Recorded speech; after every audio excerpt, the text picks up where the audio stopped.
Hello, what's up mga kapuluts? Noong August 25 pala to guys nangyari dahil may nabalitaan kaming may pa-burger pala si Clown. Kaya dali-dali kaming pumunta agad ng SM. Syempre, patay gutom ang mga kapuluts. Matik na yun guys, sugod bahay na yan guys. Minsan lang yung sa talambuhay namin eh. Akalain nyo, ER daw ang kailangan sa pangalan para makakuha ng burger. 25 pesos lang yun guys. Kaya excited na excited kami pumunta ng SM eh. Kaya ayun, naglakad kami ng kalahating araw, 1 oras, kalahati. Joke lang yun guys, malapit lang yung SM namin kung masipag ka maglakad. Kung tinatamad ka maglakad, edi pakailan ko sa inyo. Buhay na ninyo yan eh, pakailan ko dyan. Ay na guys, takam na kami dyan guys. Lalo na yung nakapula, makakain na rin ng burger. Simula ng pag-alis namin, burger lang nasa bibig niyan eh. 25 pesos ba naman eh. Nakarating na pala kami dyan guys. Excited ba naman kami dyan eh. Makakain na raw kami. Pati si Master nagpa-burger ah. Pero guys, may masamang balita eh. Sold out na raw yung burger nila. 2 PM to 10 PM yung pa-promo nila eh. Pero alas 5 pa lang wala na. Kaya ayun, bigo ang mga kapuluts. Sayang effort best. Kaya ayun, umalis na lang luha at sugatan. Kaya Devil's Burger pa rin ang the best. Kasi mapapademonyo ka sa sarap.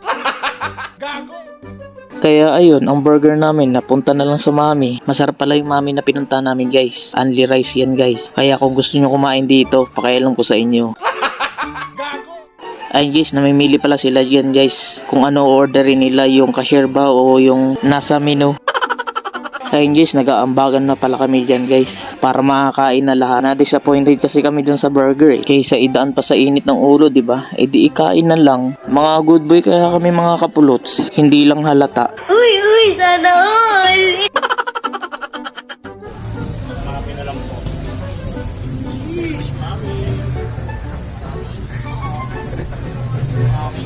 Kaya ayun, food trip ang mga kapuluts. Kaya kung gusto nyo sulit yung pera nyo guys, dito lang kayo sa may Parisan tapat ng SM. Only rice yan guys. Only sabaw din yan guys. Tsaka only yung mga condolence dyan guys. Kaya magsawa kayo kung anong ilalagay mo. Yan, nabusog na po. Sold na sold.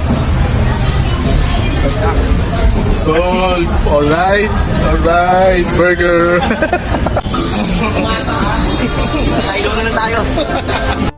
Ayun guys, busog na busog ang mga kapuluts. Ang burger na uwi sa mami. Kaya mga guys, dito na nagtatapos ang kwentong burger namin. Kaya salamat sa panonood. Kailangan ba na magwakas itong pag-ibig? Burger.